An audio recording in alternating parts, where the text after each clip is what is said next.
Hello guys! So welcome to this video. I would read The Little Prince of Antoine de Saint-Exupéry, chapter 7 and 8. In the last chapter, the little prince warned us about the danger of the baobabs on his planet. And also we discovered that the little prince really likes sunset. So what is going to happen now? Right, chapter 7. So I will just move this a little bit so you could see all the text. Chapter 7. On the fifth day, again, as always, it was thanks to the sheep the secret of the little prince's life was revealed to me. Abruptly, without anything to lead up to it, and as if the question had been born of long and silent meditation on his problem, he demanded, "A sheep, if it eats little bushes, does it eat flowers too?" "A sheep," I answered, "eats anything it finds in its reach." "Even flowers that have thorns?" "Yes, even flowers that have thorns."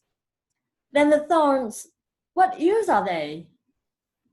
I did not know. At that moment, I was very busy trying to unscrew a bolt that had got stuck in my engine. I was very much worried, for it was becoming clear to me that the breakdown of my plane was extremely serious. And I had so little drinking water left that I had to fear for the worst. "The thorns, what use are they?" The little prince never let go of a question once he had asked it. As for me, I was upset over that bolt, and I answered with the first thing that came into my head. "The thorns are of no use at all. Flowers have thorns just for spite." "Oh!" There was a moment of complete silence. Then the little prince flashed back at me with a kind of resentfulness. "I don't believe you. Flowers are weak creatures. They are naive. They reassure themselves as best they can. They believe that their thorns are terrible weapons." I did not answer. At that instant, I was saying to myself, if this bolt still won't turn, I'm going to knock it out with a hammer. Again, the little prince disturbed my thoughts. "And you actually believe that the flowers—" "Oh no!" I cried. No, no, no, I don't believe anything. I answered you with the first thing that came into my head. Don't you see? I'm very busy with matters of consequence." He stared at me, thunderstruck. "Matters of consequence?" He looked at me there, with my hammer in my hand, my fingers black with engine grease, bending down over an object which seemed to him extremely ugly. "You talk just like the grown-ups." That made me a little ashamed, but he went on relentlessly. "You mix everything up together. You confuse everything." He was really very angry. He tossed his golden curls in the breeze. "I know a planet where there is a certain red-faced gentleman. He has never smelled a flower. He has never looked at a star. He has never loved anyone. He has never done anything in his life but add up figures.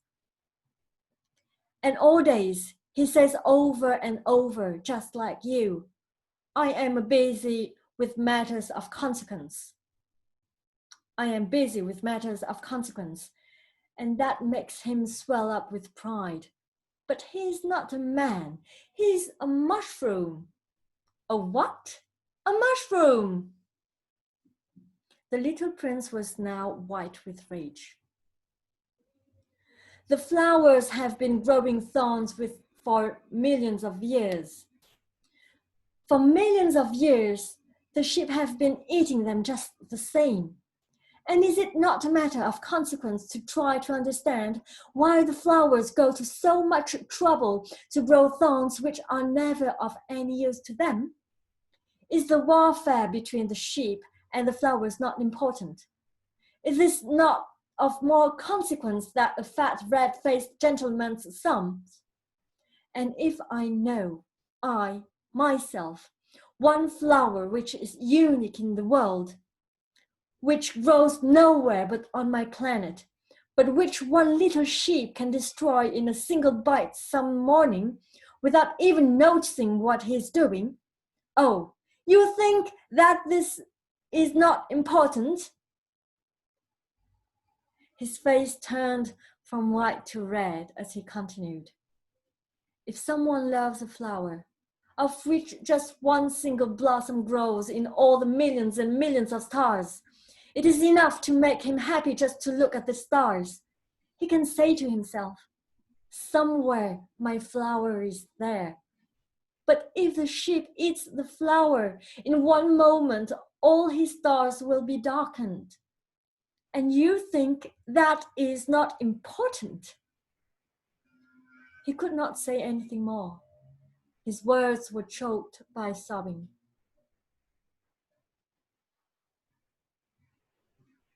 The night had fallen. I had let my tools drop from my hands.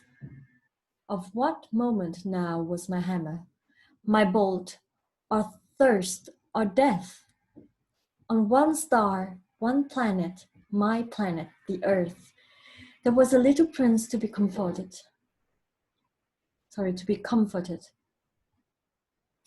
I took him in my arms and rocked him.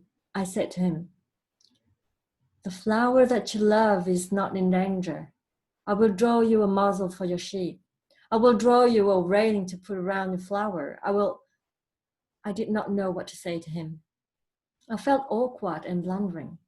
I did not know how I could reach him, where I could overtake him and go on hand in hand with him once more. It is such a secret place, the land of tears. Chapter 8. I soon learned to know this flower better. On the little prince's planet, the flowers had always been very simple. They had only one ring of petals. They took up no room at all. They were trouble to nobody. One morning, they would appear in the grass, and by night, they would have faded peacefully away. But one day, from a seed blown from no one knew where, a new flower had come up, and the little prince had watched very closely over this small sprout, which was not like any other small sprouts on his planet. It might, you see, have been a new kind of baobab. The shrubs soon stopped growing and began to get ready to produce a flower. The little prince, who was present at the first appearance of a huge bud, felt at once that some sort of miraculous apparition must emerge from it. But the flower was not satisfied to complete the preparations for her beauty in the shelter of her green chamber. She chose her colors with the greatest care. She dressed herself slowly. She adjusted her petals one by one. She did not wish to go out into the world all rumpled, like the field poppies. It was only in the full radiance of her beauty that she wished to appear. Oh yes, she was a coquettish creature, and her mysterious adornment lasted for days and days. Then, one morning, exactly at sunrise, she suddenly showed herself.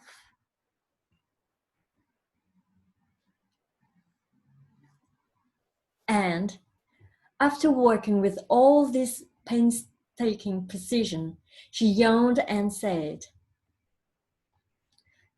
I am scarcely awake. I beg that you will excuse me. My petals are still all disarranged. But the little prince could not restrain his admiration. Oh, how beautiful you are! Am I not? the flower responded sweetly. And I was born at the same moment as the sun. The little prince could guess easily enough that she was not any too modest, but how moving and exciting she was. I think it is time for breakfast, she added an instant later. If you would have the kindness to think of my needs. And the little prince, completely abashed, went to look for a sprinkling can of fresh water. So he tended the flower. So too, she began very quickly to torment him with her vanity, which was, if the truth be known, a little difficult to deal with. One day, for instance, when she was speaking of her 4 thorns, she said to the little prince, "Let the tigers come with their claws." "There are no tigers on my planet," the little prince objected. "And, anyways, tigers do not eat weeds." "I am not a weed," the flower replied sweetly. "Please excuse me." "I am not at all afraid of tigers," she went on, "but I have a horror of drafts. I suppose you wouldn't have a screen for me?" "A horror of draught? That is bad luck for a plant," remarked the little prince, and added to himself, "This flower is a very complex creature." "At night, I want you to put me under a glass globe. It is very cold where you live, in the place I came from."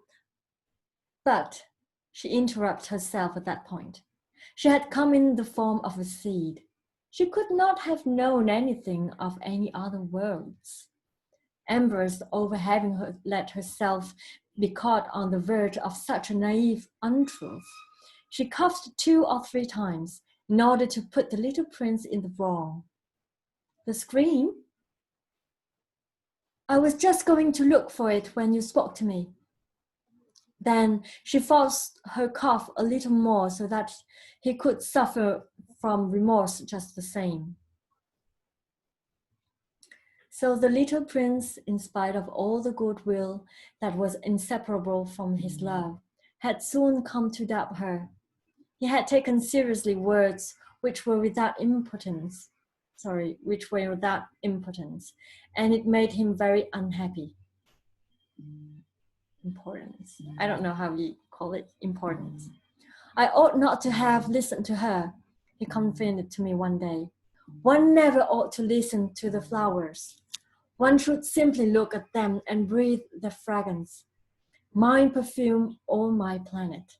But I did not know how to take pleasure in all her grace.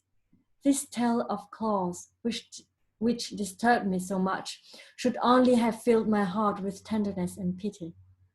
And he continued his confidences. "The fact is that I did not know how to understand anything. I ought to have judged by deeds and not by words. She cast her fragrance and her radiance over me. I ought never to have run away from her. I ought to have guessed all the affection that lay behind her poor little stratagems. Flowers are so inconsistent, but I was too young to know how to love her." That's it. So it's the end of this video.